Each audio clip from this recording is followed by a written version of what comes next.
Hello, thanks for joining us again today. Well, it's Friday and it's May the 15th, so that means it's the end of a work week for some of you. It also means that we are halfway through the month of May, and it seems like we're anticipating the next date in terms of how they've been announced for the state of North Carolina. April 30th was a date concerning the mandates, and then May the 8th, as it was extended, became a date. And then I know 2 weeks from the 8th, of course, that'll be the 22nd. Then we'll have announcements whether or not things are going to be extended or not. So the different phases and all that's going on, no need to go through all the details of that, but all of us are probably a little bit weary of it, a lot of anxiety and all of that. So we want to do our part to give devotions to help people. Obviously, sometimes it's because we're not meeting in a building, and sometimes it's because, or it's a combination of that, plus people are just a little bit more anxious and maybe a little bit more, don't like to use the word depressed, but that's the word I guess some people would describe themselves during this time. At any rate, we're going to be finishing a series that we started on Monday entitled Government Stance. And if you have followed us along the way here, particularly these last 4 days, then you'll understand we've taken references that deal basically with the Christian's position in terms of civil government and so on. So today we're going to end in Matthew 17, a unique story. You might think it a little odd to include this or to have this kind of be the end of a series like this, but I think it's applicable. I think it'll help us. So we're going to be in Matthew chapter 17. We'll read the last 4 verses, starting in verse 24, and try to be a help to all of us. Now, before we do that, let me say again, thank you for all of you who view these videos. We appreciate it. We don't know all of you. We don't even know who are all the ones who are viewing it. We don't know that, but we do know that we're thankful that you do. And for all of those that make comments, we thank you for that. And so in terms of Facebook, if you ever want to be tagged on these videos, then certainly contact me for that. On the YouTube end, you can be a subscriber. That way, when these come up, then you're able to get these then. And of course, you can watch them when you want to.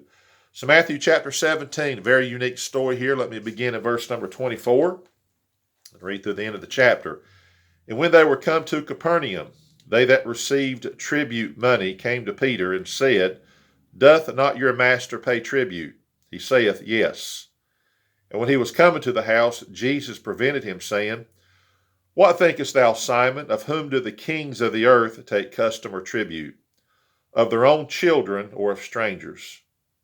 Peter saith unto him, Of strangers. Jesus saith unto him, Then are the children free. Notwithstanding, lest we should offend them, go thou to the sea, and cast an hook, and take up the fish that first cometh up, and when thou hast opened his mouth, thou shalt find a piece of money.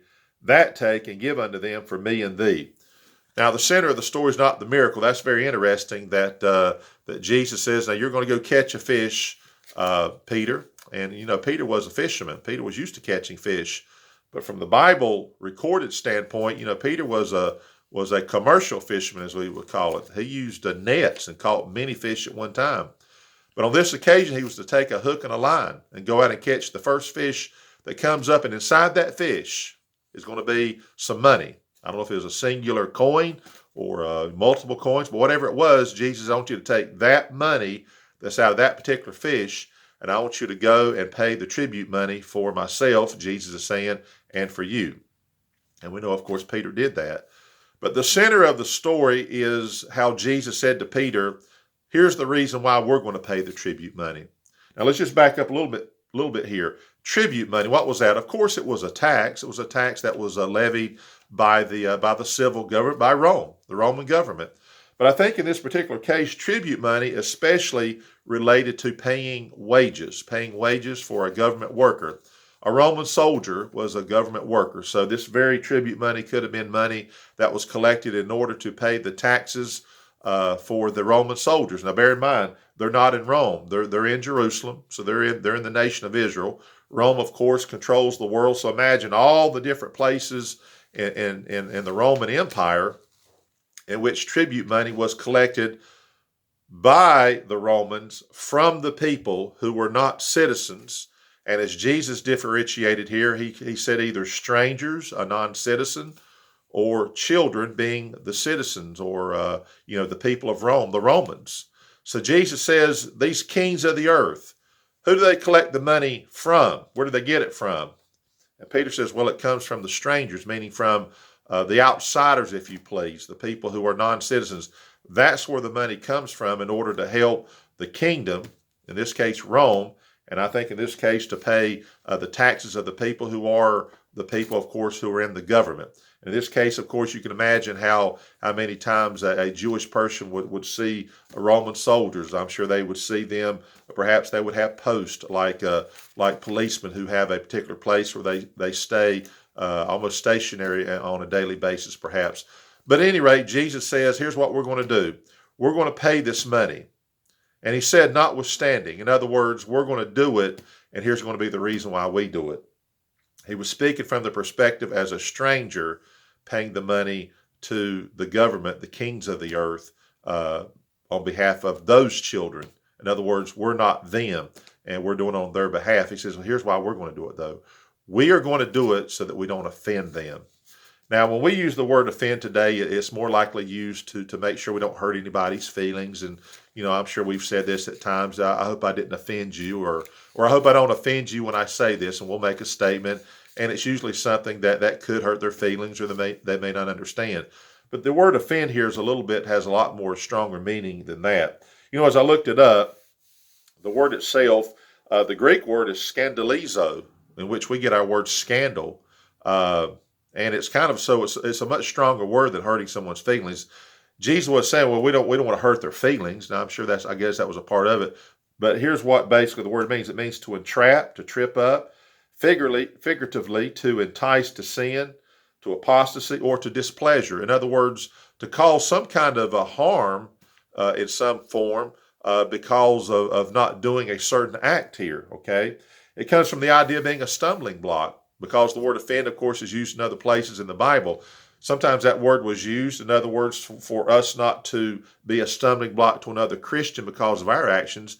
In this case, it was not to be offensive in the sense of causing some type of wrong, perhaps, in the mind of someone and how they would portray us because of our lack of participating in an activity like paying tribute money.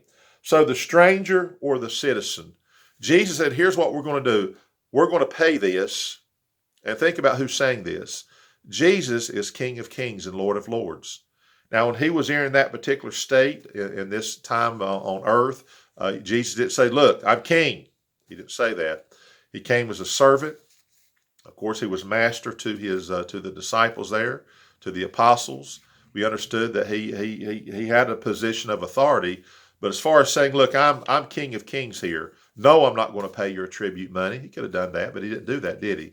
He could have also said to Peter, look, Peter, you're not going to pay it either because, look, you belong to God's kingdom. And you're serving the King of Kings. You have a position.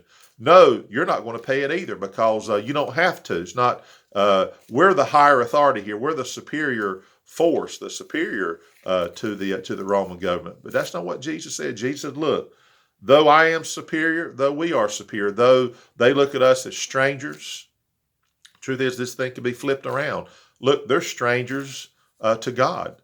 Because as a government, that would be godless. Anybody that would be non-believers and say we have a government and we're going to demand you pay tribute money to us because we are the superior force.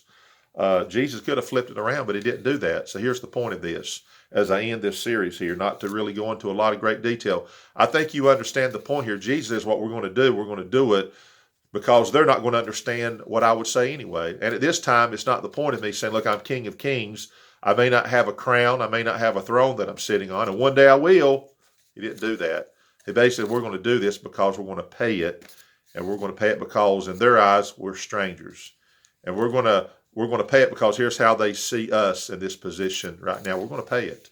And we're going to pay that government tax for those Roman soldiers who, by the way, not too long in the story would be the government employees that would be nailing Jesus to a cross. Jesus will stand in front of a government employee, if you please, a ruler, and judgment would be pronounced. So as I look at the story here, you say, what does that have to do with what's going on? Well, Sometimes we do things because, one, they wouldn't understand. You know, as well as I know, there are uh, people in the government, perhaps even high positions, who don't understand our position. They don't understand where we're coming from. But from their standpoint, they're saying, "Look, this is a safety standpoint. Suppose we really push real hard, and they were offended by the fact that they saw us as acting perhaps non-Christian in their eyes."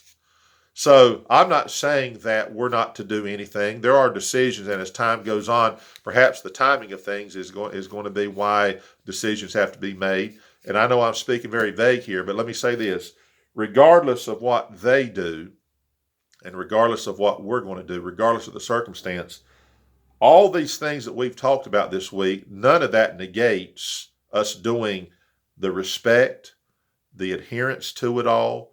In fact, at this point, Jesus says we're going to pay this tax so that we don't offend them. And he says, technically I don't have to. There's a lot of technicals involved in all of this. But look at the attitude here. Jesus says we're not going to offend them. We're going to go ahead and pay it. In fact, indeed, a miracle was performed just to show the strength of the issue here.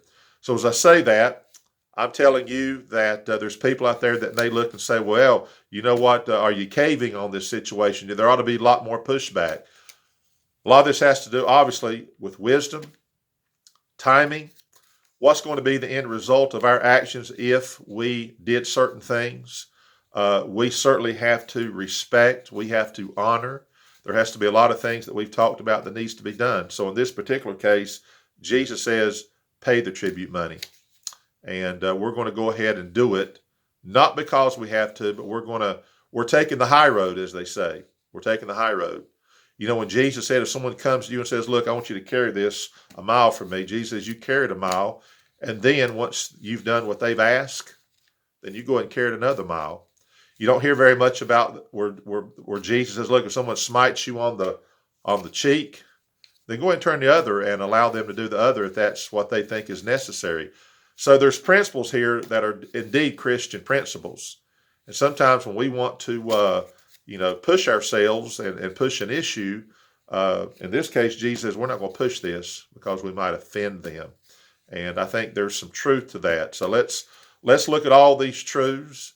Certainly there's going to be times when in life where there's a green light to do certain things, but none of the things we've talked about this week are to ever be negated in terms of what we're asked to do toward our civil government that God has established, and indeed are ministers of God themselves. So this ends our series. We'll see you on Monday, and I hope you have a wonderful week, and I hope that your Sunday services are blessed, whether you see them by viewing them or whether you get to attend them, whatever it is. God bless you. If we can do anything for you, if we can pray for something that's going on, then we'll do our best to do that. Otherwise, have a wonderful week, and we'll see you on Monday. God bless you.